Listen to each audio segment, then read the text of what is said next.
right, here we go. Got another episode of Talkin Dodgers. Max, Aaron, how you guys doing?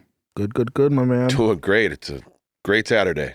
It is a great Saturday. Yes. It's beautiful out. For those who are in the, cold winter, it's like 72 degrees out here in LA. Can't complain. We are not complaining at all. I know I'm not. All right, well, let's try to jam-pack this episode. We've got a lot of stuff to talk about. First thing is, on the agenda, spring training has finally started. We got our first couple games. Got the game on right now. See the Dodgers in action. So let's talk about it. I mean, let's go for the big one right now. Yep. So Dodgers outscored the Padres in the first two games. The Dodgers scored 18 runs. The Padres scored 2. Correct. Awesome. Let's talk about it. So first game, Aaron, what'd you see? First game, first inning. What an explosion. What a way to start the season. I mean, 8 runs, first inning.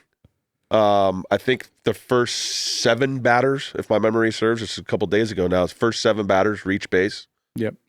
We knocked out Musgrove. He didn't even get an out after 24, 25 pitches. His ears weren't lubed up enough. I hate that guy. Anyways, that's another story. He talked a lot of trash about us when he was on the Astros. Yeah. So, and now he's a Padre, obviously. But anyways. And likes to cheat. Yeah. We can get into that another time, but for sure. What an explosion. I mean, yeah, you get half your regular season guys, and then you get half the guys in the lineup that are probably not going to be there because they're AAA, AA guys. Yeah. They all contributed. Trading pieces. Possibly. Yeah. Very possible in a few months. July trade deadline. But I'll tell you what, very exciting to see that. I mean, I'm sitting there like getting ready for work and stuff, and I'm watching it on my phone, and I had to stop a couple of times. And then Padlo, who is new to the organization, I think he was with the Angels and somebody else in the last couple of years. He's kind of like a career minor leaguer guy. He just murdered an off-speed pitch into the left field seats. I think it was 430 feet. And, I mean, they were off and running. Yeah. What a great way to start. Yeah. I mean, and I know it's spring training. And, it's kind of like, you can't really judge every single thing off of the first 2 games because everyone's kind of still getting their feet underneath them and stuff like that. And, but correct.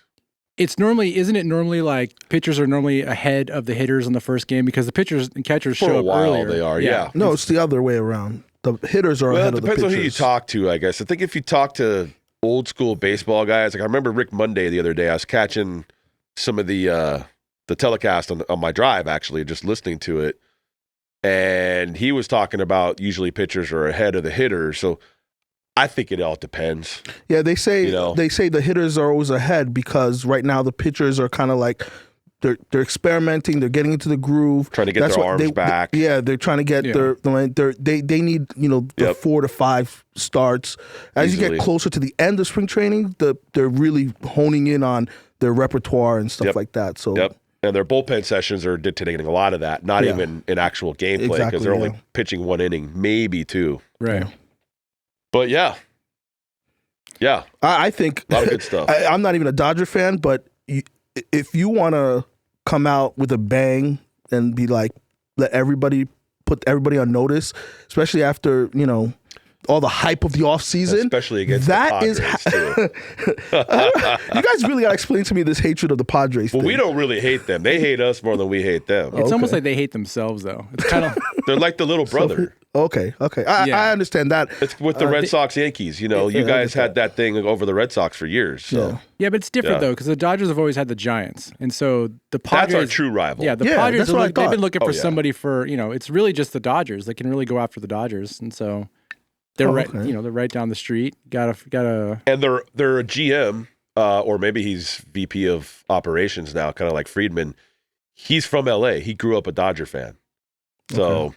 Yeah, he's trying to compete, and as we know, that's not really happening. So, yeah. But yeah, it was but great that's to how see you that come happen. out and put everybody on notice that this offense is going to be scary. And I think Ohtani wasn't even there. It's like this is going to be a scary offense. Freddie Freeman wasn't in first game. Yeah. No Will Smith. No Max Muncy. If you're a pitcher coming in and you're not 100% focused, like if it's a playoff game or quote unquote your World Series, like Bet said, you're going to get embarrassed playing the Dodgers. Absolutely. Yeah. And it is even more magnified because of the attention with Ohtani and Yamamoto, the international signings. These games are being broadcasted over to Japan and probably a bunch of other countries as well. So, I mean, the Dodgers are probably, I would say, the most talked about team in sports right now. I can't imagine anyone else being up there. And we're still 3 weeks away from the regular season starting. Right. Yep.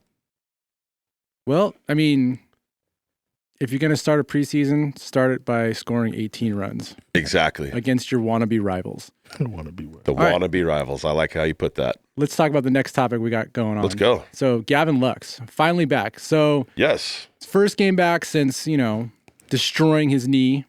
And he didn't play shortstop. He just DH'd, but he at least got one hit. And it was good to see him out there. It's good to see him actually playing baseball because he's supposed to be the future at shortstop. And he was supposed to be we were supposed to see him last year. Obviously, we didn't get the chance to see him. So we had Rojas playing majority of shortstop. Right.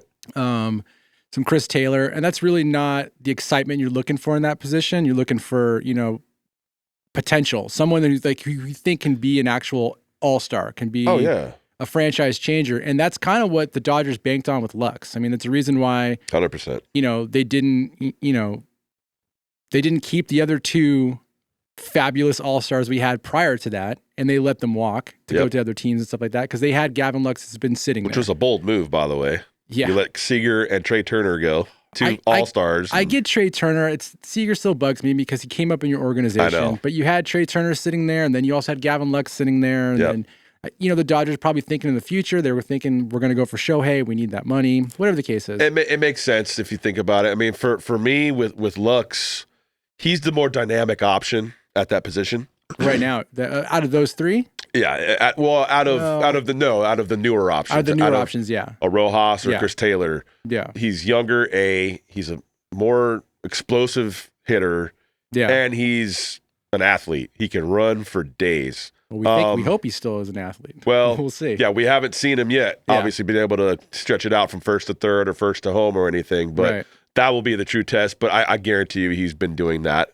Yeah. When we don't see it, when all that work's being done, we don't see. So, I mean, I was excited to see him. He didn't do much offensively. I know he got one hit. He got a hit. I think he walked too. Yeah, it might have been. He might have been 1 for 1 or 1 for 2. Right. I don't think he played on Saturday. Did he play? I don't think he's playing right now. No, he is playing right now, I believe. Is he playing in this game right now? I heard he was going to play today. I'm sorry. I heard he was going to play today, which is Saturday. He didn't play Friday, right? Yeah, that he was talking about having a day off. Yeah, right. But I think Sunday, Roberts came out and said Sunday he's supposed to shortstop. Right. So, are you guys expecting him to have like a breakout year? I mean, we hope. He should see a lot of good pitches in this lineup. Especially if he's even hitting 8th or 9th. He's still, I mean... Yeah, because Betts is right at the top and Freeman. You don't want to get him on...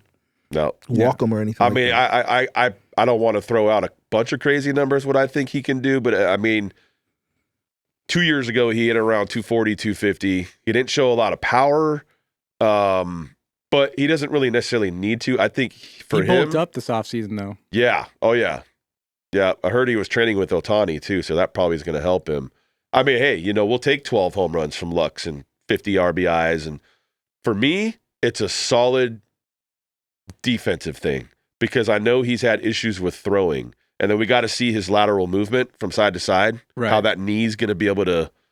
That's always a thing with ACLs. It's going to be tricky. With his throwing, though, it's because he was playing second base. And second base, I feel like he thought about it too he that's kind of the reason why he was throwing him all over the place, throwing him high, throwing him off. I mean, there's a couple games I know that he pulled off is it Freeman or was it Muncy? I can't remember who was actually playing first at the time. Maybe it was before we got Freeman. I don't remember. I think it was pulled Freeman off the bag a couple times. He did. But it was because at shortstop, you get it and you throw. You get it and you throw. You get it and you throw. Second base, there's a lot of times he's sitting there just pumping. And you then can take throw. a couple of pumps before you throw because you're closer to the bag, so you don't have to worry about the runner being as fast. And typically, for him, it's he's a natural shortstop, so he finally this is his big moment. Last year was supposed to be that, but obviously with the injury that didn't happen. Yeah. This year, Yeah, we're all very curious to see. Second base is I played a lot of second base in my previous life, and it is a tricky throw because it's kind of like the short throw for a quarterback. You would think it's the easiest throw, but like Robbie said, excellent point. You a lot of times you have time, and then you're in your head, and touch. Next thing you know, you knob block it. It's like over the first baseman's head, or it's low, and it's just like it's a simple throw, but you make it more complicated than it really is. Back in the 80s, Steve Sachs was the worst I think I've ever seen. And he had been playing second base. Yeah. For some reason, he had the ips and they just forgot how to throw to first base. But like Robbie said, when you're at third base or shortstop, you got to rip it. It's just muscle memory and you just go. Yep. And it's I don't know. It's weird. When I played third, I loved the hot corner. I wasn't the greatest third baseman, but I loved the action. Yeah. And I knew you don't really have time to trust your feet. It's all hands at third base. Yeah. And I didn't have the strongest of arms, but I had a strong enough arm. Yeah. Like you said, you grip it and rip it. Second base, you have a little time to think. Yeah. That's where you can, especially in tight games, right? Late innings, close game, tie game. Turning definitely a double don't want play. that. So hopefully his arm strength is there and he's accurate. Yeah. Yeah, I think he'll be there. Yep. So let's do a prediction really fast on what we think his lines are going to be at the end of the season. I like predictions. Let's go. I'm going to go first. I think he's going to bat for it. 270. I think he's going to be just shy under 20 home runs. Oh, okay. That's a pretty bold prediction, I Robbie. think so because he's a good contact hitter. He's been bulking up. He's going to, as long as he can stay healthy, he's going to be the number one option at shortstop. So I think he's going to get a lot of playing time. And to your point, if he's actually batting ninth and they don't want it to turn around, they're going to pitch to him. He's going to get pitches. So, I mean, if your option is, Mookie's on deck. You pitch to Lux or you pitch to Betts, they're going to pitch to Lux. So he's going to get his hits. I think he's going to come out hitting the ball pretty well. So it's going to be, I'm excited for it. So you're saying 270 around batting average and right around 20 home run mark. I think he's going to be just shy under, maybe 17 or 18, around there. I mean, that's okay. I mean, now think about that step. So look at what we had at shortstop last year. What's the most? If you added Chris Taylor when he was playing shortstop, and you had Rojas, maybe 5 home runs, and then Betts played 17, 18 games at shortstop, but he might have hit a home run or something. I'm sure he probably did because he hit 39 total. Yeah. I'm just saying sure there was a couple there. If you added all the home runs that came from shortstop, Max, can we crunch those numbers? Right yeah, I think Lux is going to exceed that.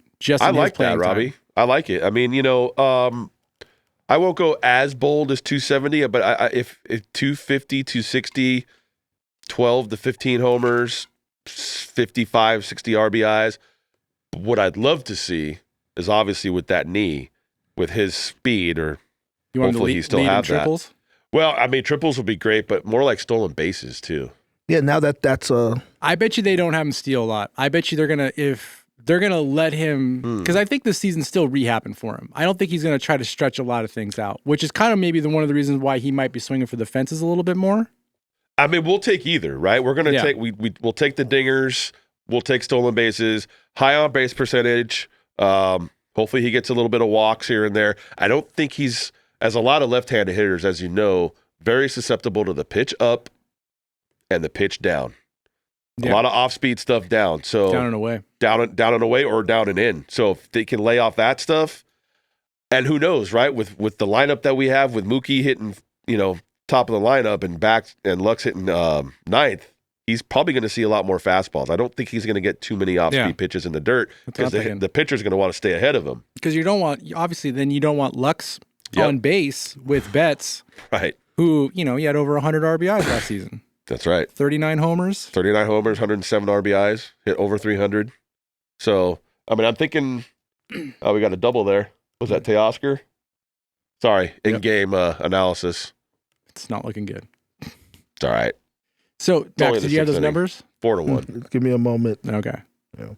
But you got to split them out by position, not just what they hit overall. I think for Lux, it's going to be Taylor mental, played all too. over the field, He did. Yeah. He always does. Yeah. So I'll probably have that for you later in the show. That's fine. You don't need to know. I mean, it's a weird ask to get. Yeah. All right. So I think Lux, to kind of sum up Lux, I think he's going to have that year that we were hoping for last year. and all it's going to do is make this lineup that's already dangerous even more dangerous because now you're going to add somebody in that shortstop spot that can produce some offense. Didn't get a lot of that last year. We didn't. I mean, one thing that was got great defense, but yeah. Rojas, he makes contact. I don't think he struck out a lot last year. But the problem is, like, he's not hitting over the fence. He didn't really hit in the gap a lot. He had 5 homers last year. 5 homers, which I think is 5 more than he had the year prior to that, because I don't think he had a homer the year prior to that. Oh, no, You're probably he had 6. Right. 6 last year or this year? No, 6 in 22 and 5 in 23. Oh, man, I'm way off. And like you said, the strikeouts are ridiculously low. 48 strikeouts last year, 61 the year before. And we definitely like he doesn't strike out at all. We like contact, high on base percentage. He may not need to. I mean, he's going to probably fill in here and there, hopefully for Lux here and there, just to give him a rest, give him a mental day off. Yeah. My thing with Lux is going to be a mental thing too. Like, is he going to be able to play 4, 5, 6 days in a row? I don't think they're going to do that with him. Not at first. Because you're going to want Rojas to be fresh also. Right. And then, hopefully if some of the rumors are true, you might get Kike in there, apparently. But there are rumors. We'll but see. You're going to want to rest that knee, because if he's going to be the future of the franchise, at least a piece of it, and he's still really young, you have him in arbitration for quite a few more years. He's only, 25, 26? Yeah, I'm not too sure. We'll rely on Max for that. So you're gonna want to baby him a little bit. So I could see him, maybe he does 2-3 games in a row, rest him. 2-3 games in a row, you rest him.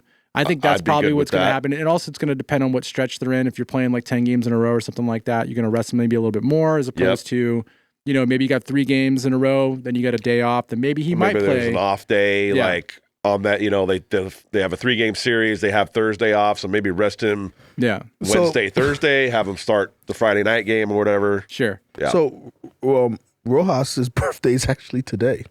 Happy birthday, Miguel Rojas. He's 35. He's 35 now? Yeah, I guess who's up right now? Lux is up right now, though. Lux is up right now. Lux is up right now. It's 2 for 2. We did have, we started the inning with Teoscar Hernandez, I think, getting a double. But guess who was up after that and who made the first out? I'll give you a wild guess. Give me Barnes. Nailed it. Was it really? Yeah, no, it was. It was. Oh. Okay. All right. Glad we just did that. Okay. Hey, he went the other way. I like that. Yeah.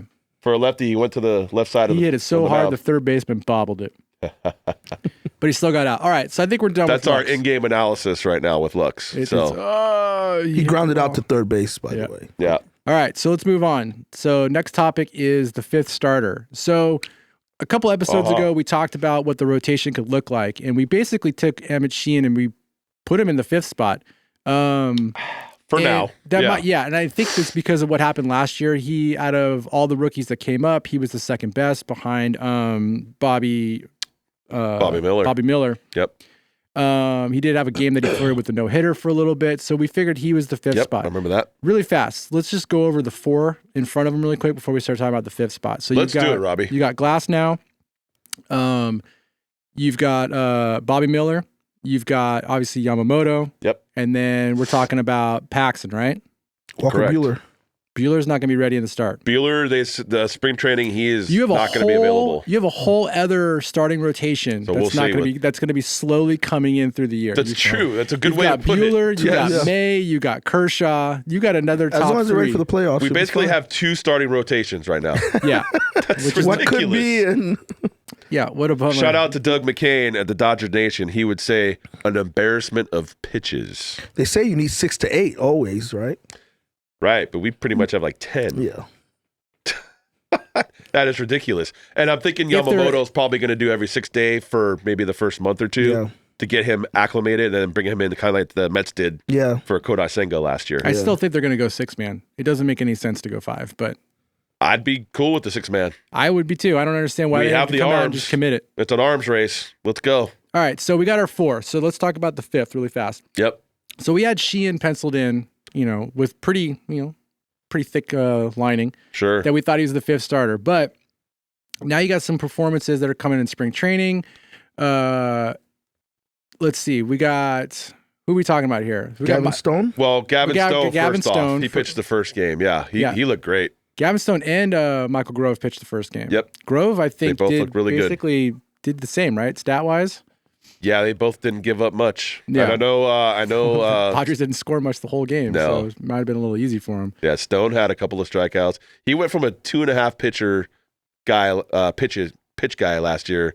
Now he's got 5 pitches that he's working with. So something tells me he's going to be a very viable option for us this year. Yeah, either he's a viable option or he's a viable trade piece for something that comes up down the road. Could be. And same thing with Grove. But then also, I forgot about Knack. Yeah, he kind of came on late in the season last year, and I kind of forgot about him because there was a point in the stretch where I was so busy with life and work and music stuff. There was about a week and a half to 2 weeks there. I was barely catching up on games and just final scores. Yeah. And then I'm like, who's this Landon Knack guy? Oh, we just scored, by the way. Oh, Landon Knack, who struck out 4. In 2 innings. In Yeah. 2 innings. I mean, I know he's been talked about. He's been a thing they've been talking about for a couple of years. And whether he's a trade piece, we'll see. But would definitely like to see more from him. Yeah, I mean, right now, if you talk about these 4 pitchers right there, I mean, these are 4 solid up-and-coming pitchers. Absolutely. And I know that spring training, obviously, we just talked about how it just started. I guess we've come to the conclusion that Max might be right, that pitchers are behind everybody. But still, like, to come in, strike out 4 in 2 innings. Impressive. Yeah, it's impressive. Definitely take that. Gavin Stone came in. What was Stone's stats in the first game, Max? Those up. Stone, Yeah. he 1 strikeout, I remember for sure. And I'll give you 1 inning. I think he didn't even have a hit. No, I don't think so. I think, Wow. Okay. Stone, yeah. That's a small sample one size. 1 strikeout, 1 inning, no hits. Grove gave up 1 hit and walked 1 and struck out 1 in his 1 inning. Right. Sure. Yeah. And these guys are only going to be doing 1 inning right now because they're still they got to build up. You got to ramp up. You do 2 innings, then 4, and then this week, 5, after 6, game 6 or 7, you'll see them supposed to throw 2 innings. Yeah. They'll start moving ahead. Pitch count will be at 30 or 40. Yeah. So moving it on up. It's an exciting thing to watch, especially in spring training, because as they solidify, what the rotation is going to look like, who you're actually going to be on the roster when the season opener actually hits. Yep. This I think is the top 4 pitchers to watch as far as obviously starting rotation. But I could see them keeping Michael Grove in the bullpen, kind of making him a long inning pitcher. Possibly the thing with Emma Sheehan, because they were doing that with him towards the end of the season. And I also believe that's how they used him in the 1 playoff appearance he came in after Kershaw. Blow up. Yep. Robbie, you nailed it. Pacoda, that's exactly how they're projecting it. Grove and Stone as fill-in starters, long men. We don't need Pacoda. We got Robbie. 63 innings pitch, 60 innings pitch for both. In that 60 innings pitch. That makes sense. Kind of thing. Yeah. Yeah, they could, and they're going to be probably used different ways. They could start. They can, come in the 4th inning if it's just piggyback off of another starter. Piggyback they can piggyback off of each other. 100%. Yeah. I mean, that might be something they do. Yeah. Right. Save those arms. I mean, that's what they're gonna have to do with who's the other pitcher that they picked up last year? Pitches 88 miles an hour. We talked about him. He's another starter. Yarbrough. Lefty. Yeah. They got to figure out what they're gonna do with Yarbrough because he's normally a starter, but they made him. He piggybacked off of Kershaw for a while. He did. Yeah, as a long man. Yeah, as a long man, and that's either they're going to trade him or they're going to keep him on the rotation, or they got to keep him somewhere because I don't think he's out of options. I don't think they can keep him down. Right. Yeah. Well, speaking of options, we have a lot of optionality, if you will. Oh, Jesus. That's a word that they're using. I'm not really coming up with that, but it's true though. You pass that off to someone else. It should have. Exactly. Good call. I definitely think that a lot of those guys that we're talking about here, if not all of them, can come in and start. They can come in the middle of the game. If we need them to get a guy out here because the analytics say let's get this guy because we like his pitches over his hitting, throw him in the 6th inning, 7th inning against 1 or 2 guys. Yeah, I love it. Yeah, we have not had this many options in probably ever, to be honest with you, with the amount of talent. I don't know. It seems like the Dodgers always have talent. That's why I feel like we're spoiled. Oh, we're certainly there's never spoiled. A drought of who could actually who could be one of the starting pitchers coming up this season, who could be playing a certain position, outfield, infield. It seems like we always got some phenom in the wings just waiting to come in, which is the perfect transition for our next topic, which is what do you know? Miguel Vargas.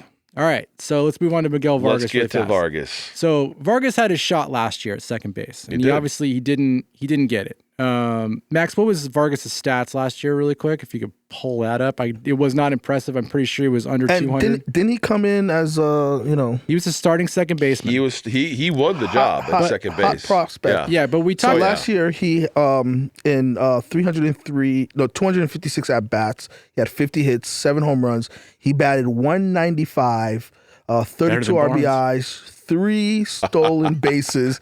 You were better than Barnes. He only slugged 367 and his OPS was 672. Yeah. That's not going to cut it. It's not going to cut it, but let's also, we talked about him a little bit. And how many games? Though. Well, let's not forget, like, he didn't really have a spring. Remember, he had something He had in his hand. thumb issue. The thumb issue. He wasn't swinging at pitches. He was He's only tracking 24 pitches. years old. Right. Yeah. He's still a kid. But he was in the conversation to be Rookie of the Year last year. So now, let's fast forward to there's no spot for him in the infield because guess who's playing second base? Mookie Betts. You're not going to push him off. You're not going to put him at third, short, or first. So his only option is outfield. And so pretty much left field. That's it. And he's been working with a Dodger great, in my opinion. Absolutely. Number 16. Yeah, Andre Ethier, which is good. So he's been working with Ethier in the offseason to work on his defense and get, basically work on another shot to get on this roster, get in there and start showing him what he can do. So, I'm excited for it. I don't think there's room. I mean, we talked about this, like, for the amount of players we've talked about as far as, like, who's going to be on the roster. When you talk about Vargas, or, Rojas, and you talk about Chris Taylor, and then you got Barnes, and then you've got who's sharing a right field? Hayward, Margot. So there's 4 guys right there that are already going to they're going to be on the roster. So I don't know if there's a spot to carry Vargas unless somebody gets hurt. Do they keep? Or is there 5 people on the bench? I think they have what do they call it? Like a taxi squad, like emergency, players are they still just doing in that case because of COVID. I think so. But I don't know what fact check that one. Yeah, let's fact check that. But yeah, I mean, I don't know. For Vargas, he had moments where it was like, oh, this kid can hit. Oh, he's a pretty good athlete. I think he had a game he went 4 for 4, didn't he? 3 for 4. I want to say yes. Then there was also a game to the flip side of that.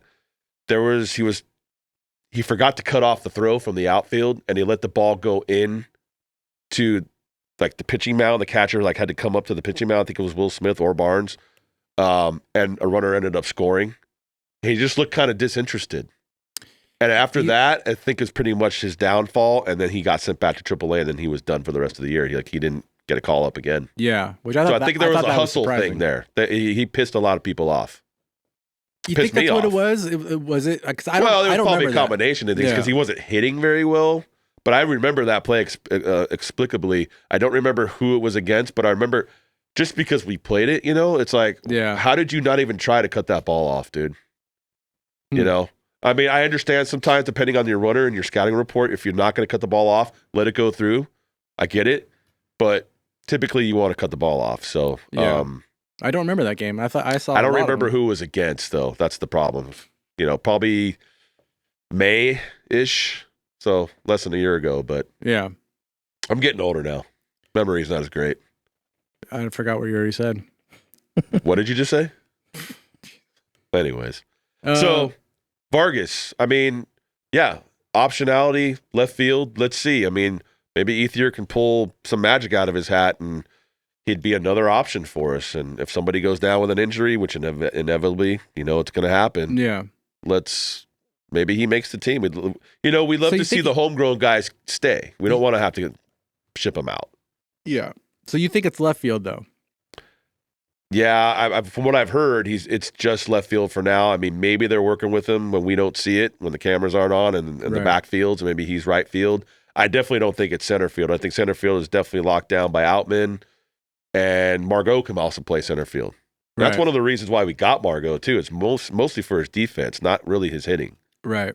So he can save a lot of runs for us. Yeah.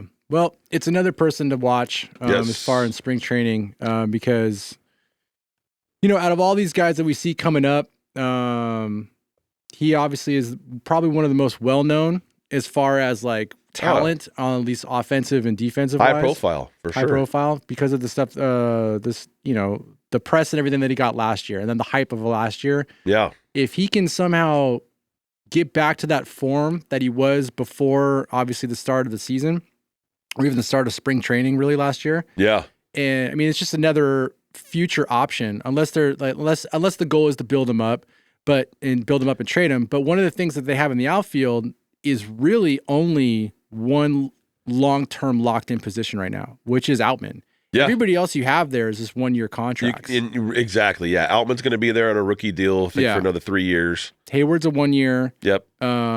What's Teoscar's? He's 1 year He's too. a 1 year. Yeah. So there's really no future in the outfield besides Outman. Right. And so if the idea is to get Miguel Vargas some That's a very good point, at-bats Robbie. and then some playing time in the outfield, Yep. you're building up your future outfielder if he works out. The problem that I think that was always with Vargas, though, it wasn't him making contact. It was basically he didn't really have a lot of power. I believe. I could be wrong. I don't think he has a lot of power. He showed some moments of power. Right. He's supposed to be a better contact hitter than a power hitter. That's what he was known for.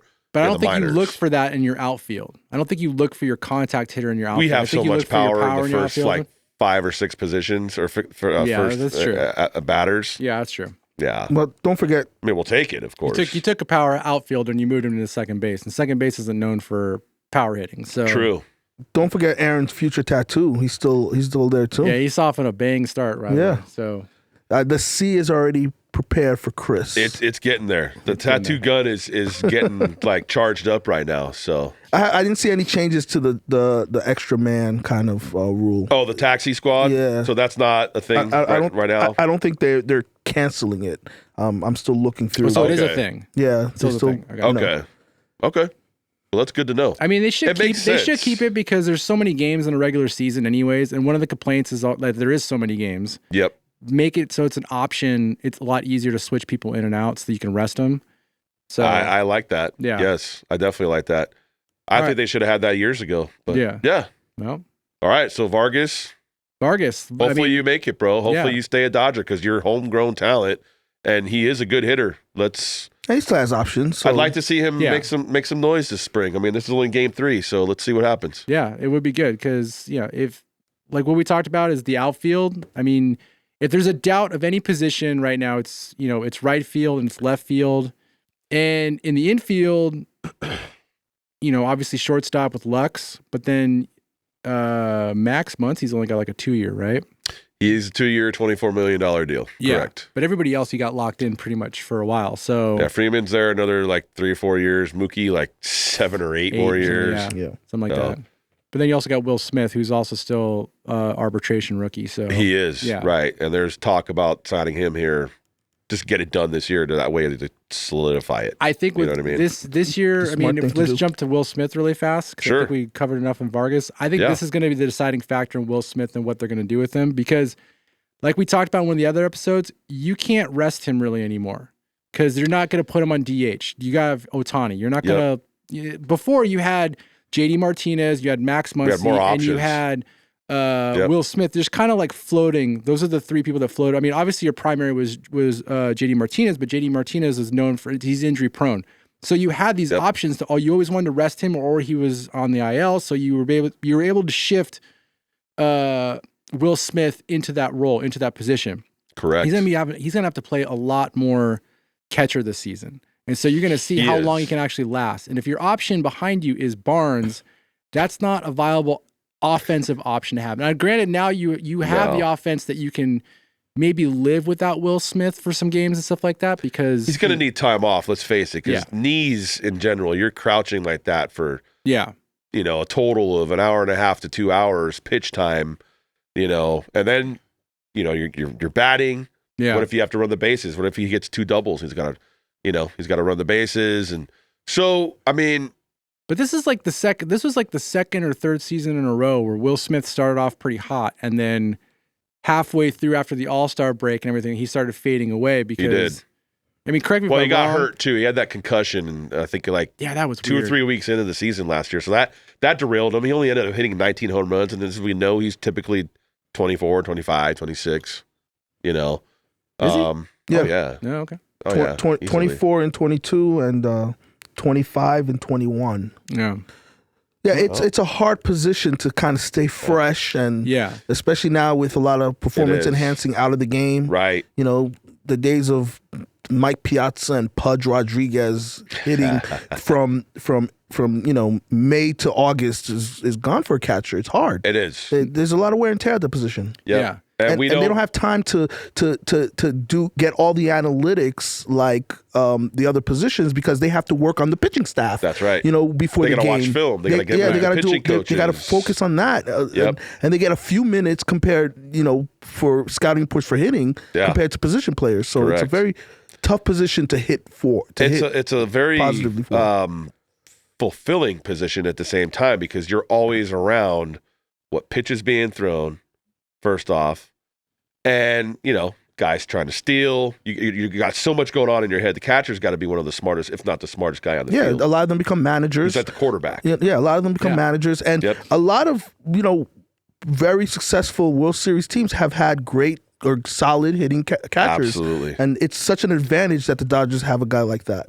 Yeah, too bad we don't have a backup like that, but I think they're there. They're in the minors. It's just not in. Well, that's where I think that this year's going to dictate what's going to happen with Will Smith, because they don't bring those other young guys up because either A, they're using them for trade pieces, or B, they're trying to get them ready to take over for Will Smith. Right. And then if they're bringing him in a backup role and Will Smith is still going to pitch 3 out of 4 games, that's not a lot of experience for the backup catcher to have.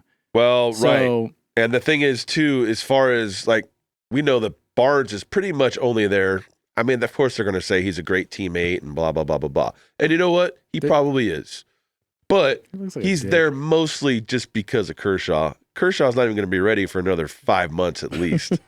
So in the meantime, do we have to use Barnes? Can we bring up one of these AAA guys? I don't think Barnes has an option to put him down. So that's probably one of the reasons why. So he's out of options. I know what you're saying. Yeah. I don't know if I really don't know how that whole thing works, but I mean, he has to go. I know he wasn't one of the topics, but Will Smith throughout the season, I mean, like every other player, to be honest with you, definitely Dodgers, something to watch. It's someone to watch, because I think this season is definitely going to dictate how long he's going to be a Dodger. Correct. And you always think with some of these players, I mean, we've gone through so many years, like with certain players, you feel like are going to be franchise players, or players that are going to be with the franchise, for their whole career, whether they're the face of it or not. Well, we've seen it happen time and time again. I mean, Kemp, I was shocked when they got rid of him. Yep. Obviously, we saw it recently with, Corey Seager, Bellinger, Jock Peterson. Yeah, we could put him in that conversation. Yeah. So now, I mean, Will Smith is next up there. I mean, we can even go back with Russell Martin. I was shocked they got rid of Russell Martin. Loved Russell Martin. Right. James Loney. James Loney. Well, James Loney never had the power that everybody thought he was going to have, and so that kind of made sense. He was always a him. contact hitter. He was more of a throwback hitter. Yeah, but I mean, we're at that point now where the next person on that list is Will Smith, and so we're going to see this year's going to dictate whether he's going to be a Dodger for another 5-6 years, or if they're going to basically time to move on, bring in a young stud up, and see what happens. And he's only I came up in 2019. He came up. He's 28. He had like 3 walk-offs. He's 28? 28? Yeah. Oh, he's basically starting in the prime of his career right now. He's going to be 29 on March 28th. Oh. See, that's... Catcher, though. Yeah. I don't know what the... A lot of miles on those legs in 5 years. Yeah? But you know what? If he's putting up the offensive stats as he normally does and always has... Here's something. He's top 2 or 3 catcher offensively every year. I mean, he's not eligible for free agency until 2026. Oh, yeah. Right. Okay. They have control. Here's something, though, Team really control, fast. 2 more years. And then I think we should end this episode. Here's something to think about. I think so. So now it seems like there's almost an entirely new pitching rotation that's going in there at the moment. Yeah. One thing that I think... There's 2 things that Will Smith has kind of been painted bad as a catcher. His framing, but then also he hasn't been able to throw out a lot of runners. And I think he hasn't been able to throw out a lot of runners is because that the Dodgers are terrible at holding runners. The pitchers have been terrible at holding them on. So it'll be interesting... Now. I don't know what Yamamoto's stats are on that. I don't know what Glasnow's stats are on that, or even Paxton. I would love to see if those guys are known for holding runners close, and see if it'd be great because Will Smith does not have a noodle arm like Barnes. Will Smith can throw a line drive to second base. Absolutely. And it seems like his pop-up is pretty decent. Yep, so it is. If somebody can hold these runners a little bit close to their bag, it'd be nice to see him catch a couple more runners trying to steal second base because stealing is up since last year, obviously because of the new rule and everything all around like the that. league. So it'd be great if he can get some people. Yeah, I mean, we obviously want to limit guys in scoring position. So I know you can only throw over to first so many times. I forget it's three times. Well, you can step off 3 times. You can step off, if but you don't only give him throw over twice. Yeah. Well, you could throw 3 times, but if you don't get him the third time, it's an automatic base. It's an automatic base. Yeah. So if you step off or you throw, which I'm and okay you with don't get anyways. them, they get to get the base. I like that rule. And the bases are larger too. So and the bases are larger. Yeah. I was always not a fan of let's throw over to first base 14 times in a row. Oh, that's what slowed down the game. A lot of it. Yeah. So I get it. Also, like 3 minute, 3 minutes till Kenley Jansen would throw a pitch or maybe Pedro Baez. It'd be like a minute and a half. Dude, what about he'd just sit there and hold? What about your boy? And there's nobody on base, but it looks like he's like still looking at second base. It's like, come on, man. No, what about your boy? What's his name? Who the pouty face? Crap, what's his name? Kimbrel? No, not Kimbrel. Oh no, Kimbrel did the.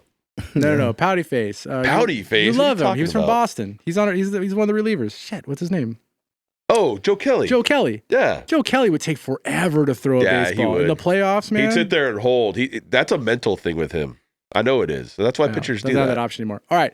I think it's time to wrap this up. It's a good 40 minutes of good content. 40 minutes already? Yeah, wow. 40 minutes already. Guys. I love it. Thank you, everybody, for, if you watched this long, you might actually like what you, or if you've watched or listened this long, you might actually like what you're hearing. Yes. Go check out our Patreon page. Your support means that we can do more episodes like this. If you like what you're hearing, or if you don't like what you're hearing, send us a message, let us know your thoughts, and then hopefully that'll, make us better, whatever we are. Just remember, we are a fan podcast, ultimate fan podcast. So we're just giving our theories, for what we see and what we hope that the Dodgers will be and always will be. We love the Dodgers. We hope you do too. Follow, subscribe, smash the like button, all that good stuff. Thank you very much, guys. Smash the like button. All right, guys. We'll catch you next time.